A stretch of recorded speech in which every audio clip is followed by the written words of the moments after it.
Konten edukasi ini kolaborasi dengan PT Prospera Asset Management. Mas Michael, tips memulai investasi reksadana di saat pandemi seperti ini seperti apa? Lakukan sekarang juga. Yang kedua, jangan panik. Yang ketiga, new normal menciptakan kedisiplinan baru. Ini yang harus kita terapkan pada kehidupan investasi kita. Jadi yang pertama, kita disiplin menentukan tujuan investasi kita. Yang kedua, kita disiplin untuk memilih produk investasi. Dan yang ketiga, kita disiplin untuk terus menjalankan tujuan investasi kita.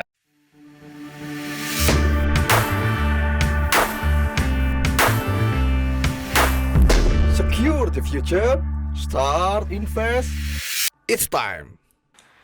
Teman investasi, teman Omfin semuanya, ketemu lagi di episode Omfin. Kali ini Omfin mau bicara tentang reksadana.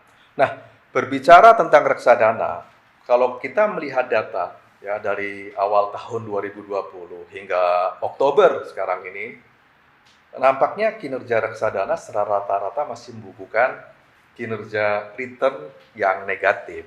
Maklum saja ya, karena kan ini terjadi wabah pandemi yang secara global termasuk di Indonesia. Nah, kalau kita melihat reksadana saham terutama, jadi kalau indeks reksadana saham itu masih mencatatkan kinerja minus 23%.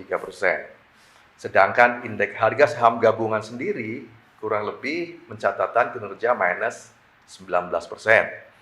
Nah, kalau kita bicara lagi reksadana campuran, secara rata-rata masih membukukan kinerja negatif itu sebesar minus 10,39%.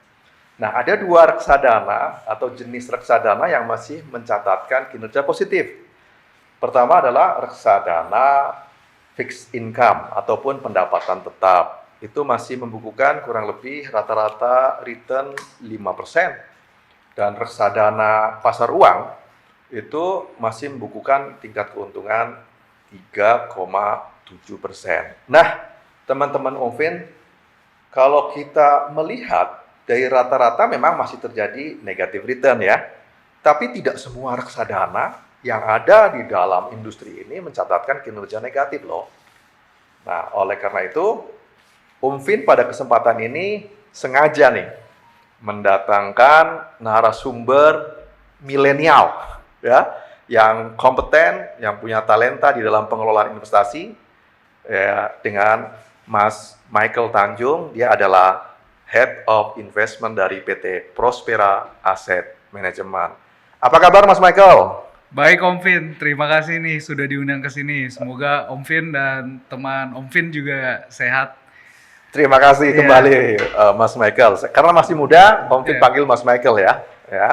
Mas Michael ini milenial, masih muda, tapi dia juga Head of Investment di PT Prospera Asset Management. Dan dia aktivitas sehari-hari tentu saja adalah mengelola investasi yang nanti ada di produk reksadana di PT Prospera Asset Management. Ya. Terima kasih Mas Michael sudah bisa hadir di studio Omfin Channel ya. Nah, Omfin mau bertanya ini dan bisa mendengarkan cerita dari Mas Michael. Kira-kira sebelum di PT Prospera Asset Management, pengalamannya di mana aja nih?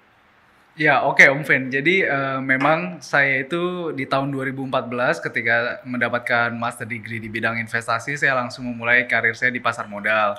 Itu melalui Prospera Asset Management. Saat itu memang saya mulanya dari analis 1 tahun, lalu di 2015 itu saya menjadi anggota pengelola investasi.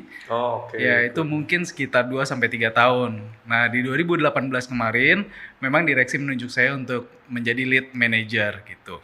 Ya, luar biasa ya, masih muda, punya talenta dan diberikan kesempatan yang baik oleh direksinya untuk mengelola di investment. Nah, Mas Michael, kita tahu semuanya ya, jadi investasi sedikit mengalami gangguan dalam konteks kinerjanya pada merosot karena juga didorong oleh adanya wabah pandemi ya, yang hampir terjadi di seluruh dunia termasuk di Indonesia. Nah, bagaimana sih menurut Anda ya pandangannya sebagai Head of Investment ya, melihat pandemi saat ini dikaitkan dengan iklim investasinya? Seperti apa pandangan Anda? Apakah ini dikatakan sangat buruk, apakah jangan-jangan ini malah memberikan opportunity nih bagi para investor apabila mereka jeli ya? Betul Om Vin, saya lebih setuju pada pandangan Om Vin yang kedua. Jadi secara general kami melihat iklim investasi saat ini sudah jauh lebih kondusif. Oh, iya. Kenapa? Karena kita melihat alasan yang pertama adalah the worst has passed. Jadi maksudnya kejadian-kejadian yang buruk seperti terkoreksinya ekonomi yang paling dalam sudah kejadian di kuartal 2 kemarin. Dan itu kalau kita boleh flashback, itu kan disebabkan karena PSBB total yang diberlakukan di bulan Maret. Iya. Jadi saat itu ketidakpastian memang sangat tinggi. Mobilitas masyarakat dan juga aktivitas ekonomi itu seperti berhenti mendadak gitu kan Om. Iya betul ya. Nah, kalau sekarang kita lihat itu situasinya sudah sedikit berbeda. Jadi walaupun memang belum kembali normal, paling tidak sekarang aktivitas ekonomi itu sudah terlihat berangsur pulih. Ya. Ada confidence seperti itu ya, sudah mulai pulih ya. Betul Om.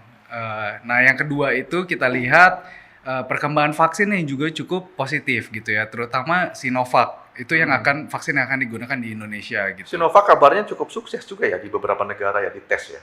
Exactly Om, apalagi di media kan kita lihat beberapa hari yang lalu itu kan seperti pemerintah Brazil kemarin juga mengumumkan kalau Sinovac itu menjadi vaksin yang paling aman dari 5 vaksin yang mereka uji coba gitu kan, yang sudah memasuki fase ketiga dan final gitu.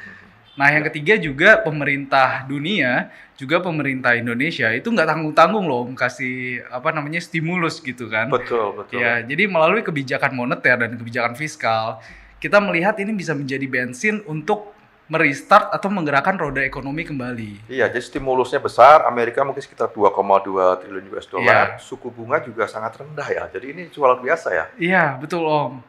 Nah itu jadi lanjut tuh ke alasan berikutnya, karena stimulus jumbo ini ya itu sistem keuangan di dunia dan juga di Indonesia saat ini tingkat likuiditasnya sangat berlimpah gitu ya. Dan tadi yang Om bilang suku bunga arahnya akan turun terus dan tetap rendah paling tidak untuk 2 tahun ke depan. Ini membuat tekanan jual di pasar obligasi dan pasar saham lebih berkurang. Nah ini yang kita rasa downside risk dari capital outflow kayaknya relatif lebih rendah. Iya. Masuk akal banget itu, Mas Michael. Selanjutnya, kita akan bahas situasi terkini yang diyakini sudah terjadi recovery di pasar modal Indonesia. Bagaimana investasi reksadana bisa memanfaatkan momentum itu?